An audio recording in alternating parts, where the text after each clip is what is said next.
Active listings are way up. Closed homes are going down. Are we finally starting to see a slowdown in this crazy real estate market? We're going to be touching on your Denver Metro real estate market statistics for the month of June, recapping everything that happened in May. It has been an absolutely crazy month, and I think June is going to present a ton of opportunity for you guys, so stay tuned to make sure you get the latest data and statistics on the Denver Metro market.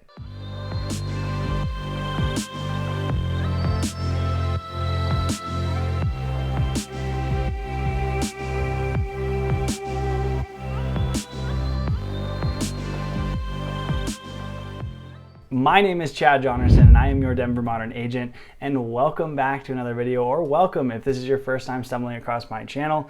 I appreciate y'all being here, so let's just dive right into these market statistics and get right down to it. So at month's end, we had 3,652 active listings. Now that's up nearly 14% from the prior month and up nearly 76% year over year. That is just mind-blowing to think about that statistic. I mean, a year ago, at the end of May, we did not have nearly any inventory compared to what we're seeing right now, and it's kind of crazy. You know, you're seeing houses sit on market, so we're going to talk about that.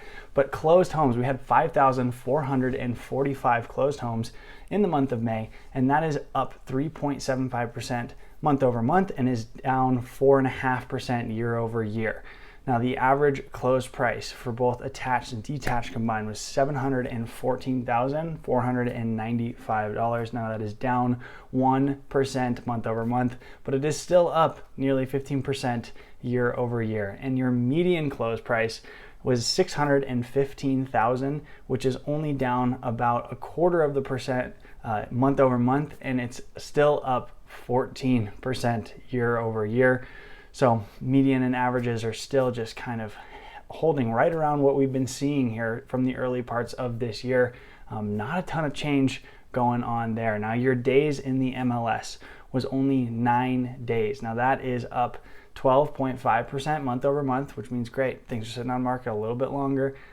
Just keep in mind that is an average, but it's still down 18% year over year.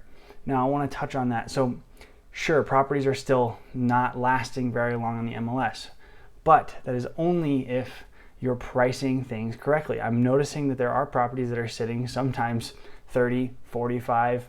I've seen a property sitting in the MLS for 80 days.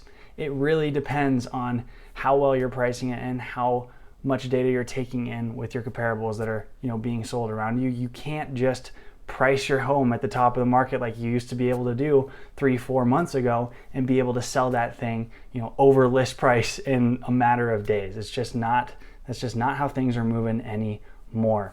Now, again, we're going to talk about the average and median prices for detached and attached homes. Like I said, these are important statistics to know, especially when you're an entry home buyer getting in the market. So your average close price for detached homes, that's your single family homes, was $805,508.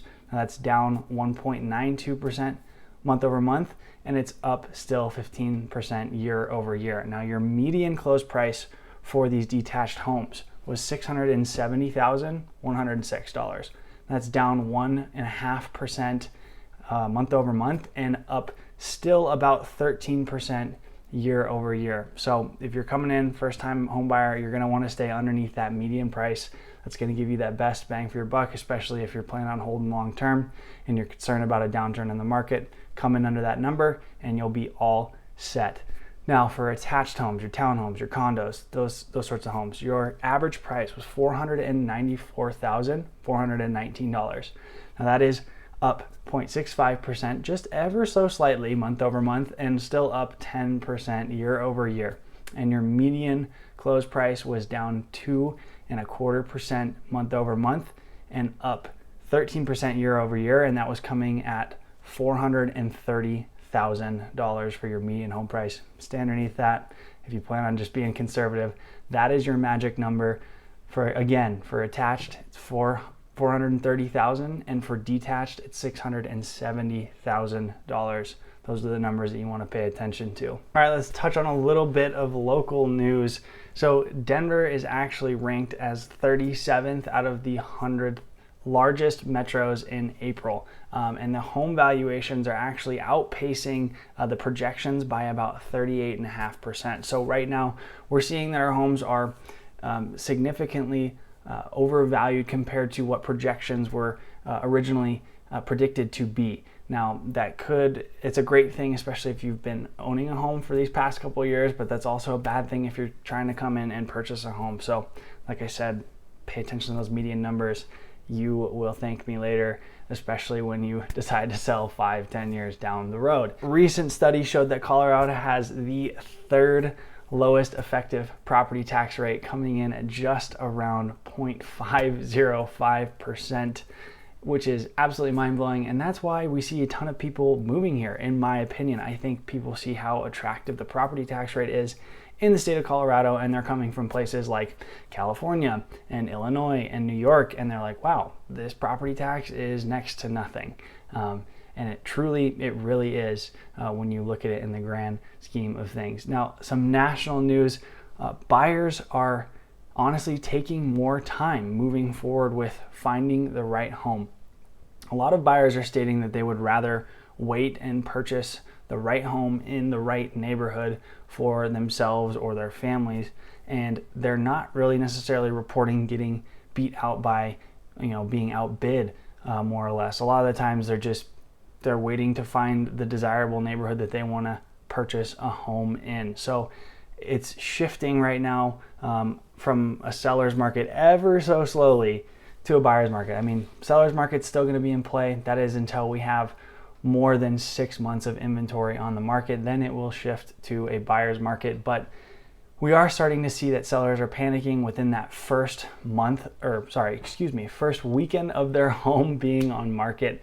They're more likely to make a deal happen in that second weekend. So if you can kind of hold off on the first weekend frenzy, a lot of buyers and buyers agents have actually been starting to do this. They're letting homes sit on market for a little bit longer before they even go and show the property, and then that's kind of triggering some of these sellers to go ahead and start doing these price cuts, maybe prematurely. I mean, you never know if it's priced right and it's priced aggressively. There really is no need for it. You just got to be patient and wait for the right buyer to come along that really loves your home in the neighborhood that it is in.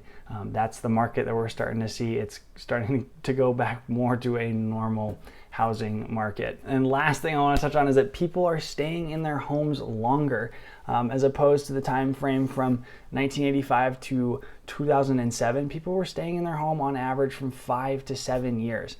Now we're starting to see people stay in their homes from 11 to 13 years, meaning that the sales cycle is starting to take a lot longer. Thus, that is obviously contributing to this inventory crunch that we've been seeing, and people just honestly wanting to stay in their homes for a lot longer. People are starting to realize the value of real estate, and now with remote work becoming ever more prevalent and realistic for a lot of companies, I think we're going to see people staying in their homes even longer as we continue to move into this new and refined workforce and what it is to work from home or work from a company. And last thing I want to touch on is some builder news. Their month of inventory has jumped from 6 months to 9 months worth of new build inventory. So that's going to start to bring more supply to the market. It's going to make it look like there are a lot more opportunities in that new build market.